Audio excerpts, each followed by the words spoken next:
dan menjadi korban bully oleh teman-temannya. Viral di media sosial Twitter ini. Aksi bullying keterlanjuran yang dilakukan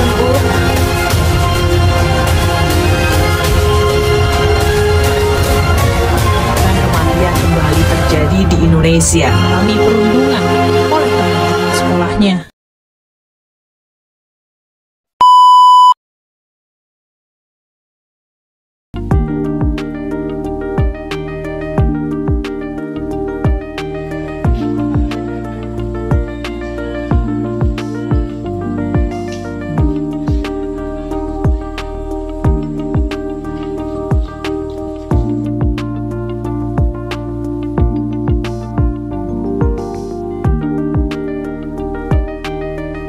Bercanda.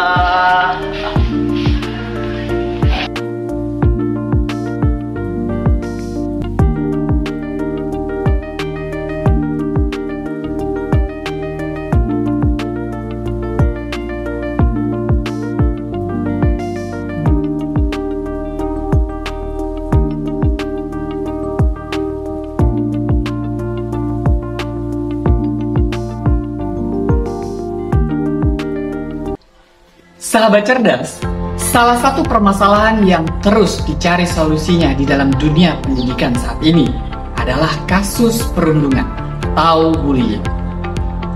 Berdasarkan data riset dari Program for International Students Assessment tahun 2018, Indonesia berada di urutan kelima tertinggi dari 78 negara sebagai negara yang paling banyak muridnya mengalami perundungan.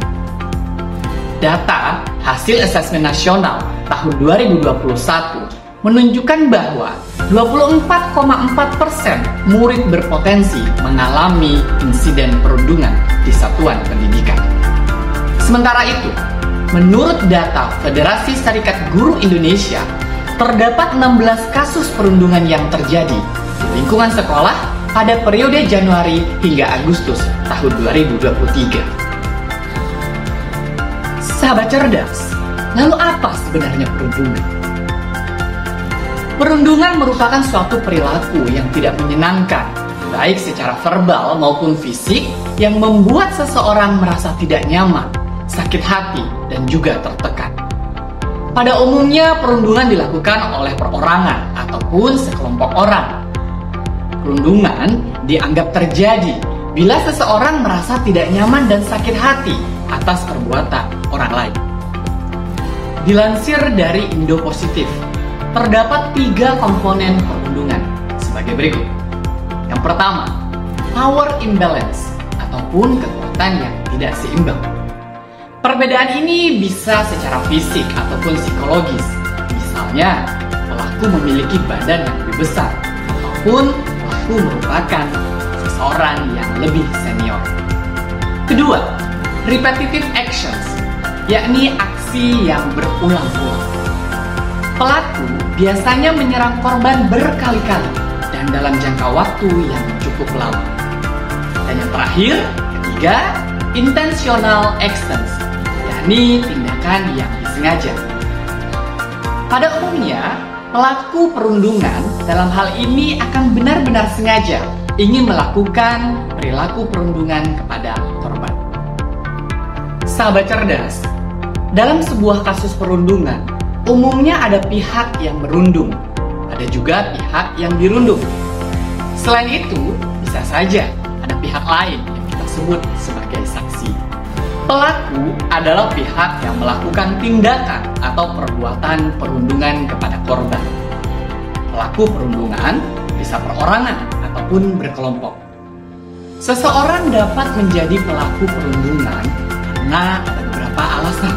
Di antaranya, meniru perilaku buruk orang dewasa, atau mencari perhatian dari teman sebaya, orang tua, ataupun juga guru. Selain itu, bisa jadi pelaku mengalami peristiwa perundungan juga sebelumnya, atau pernah ataupun ingin melakukan balas dendam atas kesalahan dan juga barangkali ingin melampiaskan kemarahannya, dan masih banyak sebab lainnya. Sementara korban adalah pihak yang mengalami perilaku perundungan oleh pihak pelaku. Seseorang yang dapat menjadi korban perundungan bisa disebabkan ada beberapa hal. Yang pertama, anak yang dianggap berbeda, baik secara fisik maupun kebiasaan. Kedua, anak yang cenderung penurut dan tidak pandai bergaul. Ketiga, anak yang dianggap menyebalkan, tetapi tidak mampu membela diri. Dan tentunya masih banyak penyebab lainnya. Dalam kasus perundungan, pihak saksi bisa saja ada ataupun tidak. Jika perundungan dilakukan hanya antara pelaku dan juga korban, maka tidak ada saksi yang terlibat. Tidak semua pula saksi membela korban. Bahkan ada pula saksi yang juga ikut menjadi pelaku perundungan. Seseorang dapat menjadi saksi sekaligus sebagai pelaku perundungan ketika melihat kejadian tapi cenderung tidak melaporkan. Ada beberapa hal yang melatar belakanginya. Yang pertama, pelaku adalah temannya saksi. Yang kedua, menganggap ini sebenarnya bukan masalahnya. Ketiga, menganggap korban pantas mendapatkan perundungan. Keempat, saksi takut akan menjadi korban berikutnya. Dan yang kelima, bisa jadi saksi begitu malas untuk terlibat dalam hal tersebut. Dan tentunya masih banyak alasan lainnya. Sahabat cerdas, ada berbagai jenis perundungan yang terjadi. Yang pertama, ada jenis perundungan verbal, seperti membentak, berteriak, memaki, bergosip, menghina, meledek, mencela, mempermalukan, dan sebagainya. Kedua, perundungan bersifat fisik, seperti menampar, mendorong, cubit, menjabat, menendang, meninju, dan lain sebagainya yang pada akhirnya dapat menyebabkan melukai fisik seseorang. Ketiga, perundungan sosial atau juga disebut dengan perundungan relasional. Perundungan ini bisa terjadi seperti mengucilkan, membeda-bedakan, mendiamkan, dan lain sebagainya. Dan yang keempat adalah perundungan di dunia maya yang kita sebut dengan cyberbullying. Contoh dari cyberbullying ini diantaranya adalah 1. Memperolok di media sosial, seperti mengirimkan berbagai pesan yang menyakiti, menghina, ataupun bahkan mengancam. Kedua, melakukan pesan teror. 3. Menyebarkan kabar bohong ataupun hoax. Keempat, mengubah foto yang tidak sepantasnya. Kelima, tindakan flaming atau perang kata-kata dari dunia maya. Keenam, membuat akun palsu untuk merusak reputasi seseorang. Ketujuh, mengucilkan seseorang dari grup daring ataupun online. Dan yang kedelapan, memperdaya seseorang untuk melakukan sesuatu yang memalukan. Sahabat cerdas, dampak dari perundungan ini sangat banyak sekali. Mari kita bedah dari berbagai aspek. Kita mulai dari aspek akademis. Seseorang yang mengalami perundungan akan mengalami beberapa hal. Seperti yang pertama, penurunan prestasi akademis. Kedua, penurunan tingkat kehadiran sekolah. Ketiga, bisa jadi berkurangnya minat pada tugas dan juga kegiatan sekolah. Keempat, siswa ataupun korban akan mengalami kesulitan dalam berkonsentrasi belajar. Dan yang terakhir, paling parahnya, korban akan memilih untuk drop out dari sekolah. Sementara dari aspek sosial, korban akan mengalami beberapa hal. Di antaranya, 1. Korban tidak percaya diri. 2. Korban akan menjadi pemalu. 3. Korban akan memiliki sedikit kesulitan dalam berteman, sehingga temannya akan lebih sedikit. Keempat, korban cenderung menarik diri dari lingkungan sosial. Kelima, korban juga akan rasa humornya berkurang. Ketiga, dari aspek fisik, korban akan mengalami beberapa hal berikut ini. Korban akan merasa sulit tidur, terkadang mual, lemah, gagap, terdapat luka-luka pada tubuh korban. Selain itu, korban juga sering mengeluhkan pusing kepala dan juga sakit perut. Sementara dari aspek emosi, korban akan mengalami beberapa hal berikut ini. Yang pertama, korban akan memiliki ataupun merasakan suasana hati yang berubah-ubah. Yang kedua, menjadi lebih sensitif.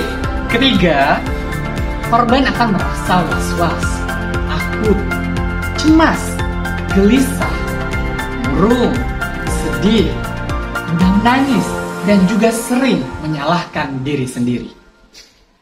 Ada anak yang mengalami perundungan justru membuat dirinya menjadi lebih agresif. Ini biasanya dalam rangka membalas segala apa yang dirasakan oleh korban.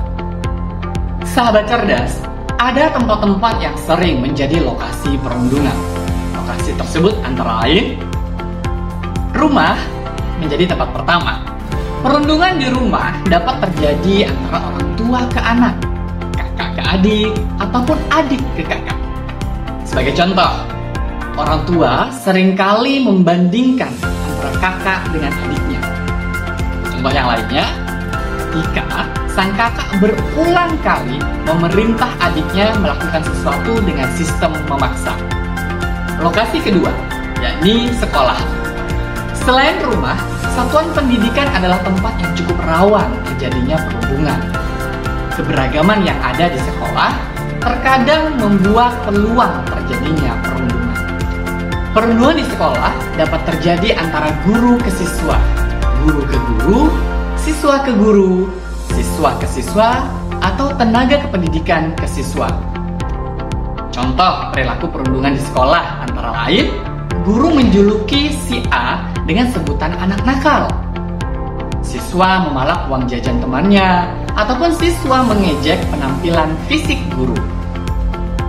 Karena sekolah rawan terjadi perundungan, di sini semua elemen harus bersinergi dalam mengkampanyekan satuan pendidikan bebas dari perundungan. Sahabat cerdas, bullying memberi dampak buruk pada perkembangan mental dan karakter korban. Pelaku bullying harus dicegah sejak dini dengan melibatkan orang tua dan pihak sekolah.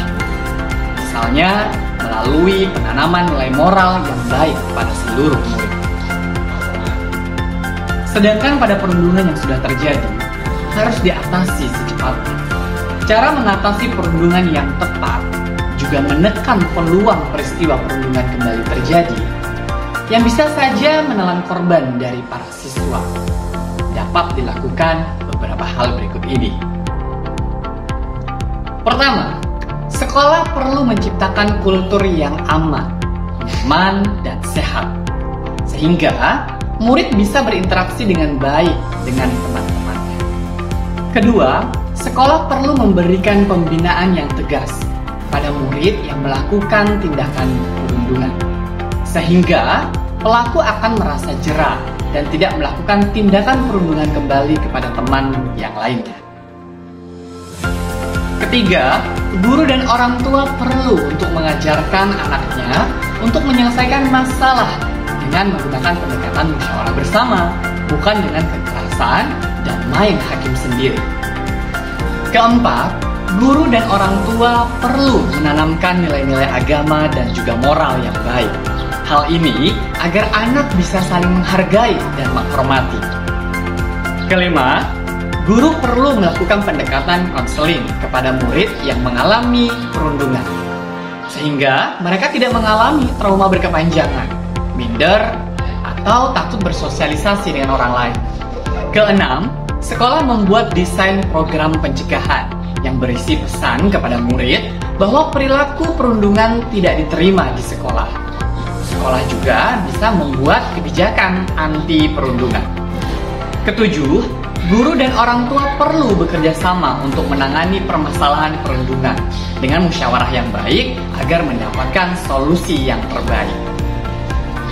8. Orang tua memberikan lingkungan yang penuh dengan kasih sayang sejak dini. Caranya dengan memperlihatkan cara berinteraksi antar anggota keluarga. 9. Orang tua mendampingi anak dalam menyerap informasi, terutama dari media televisi, internet, dan media lainnya. 10.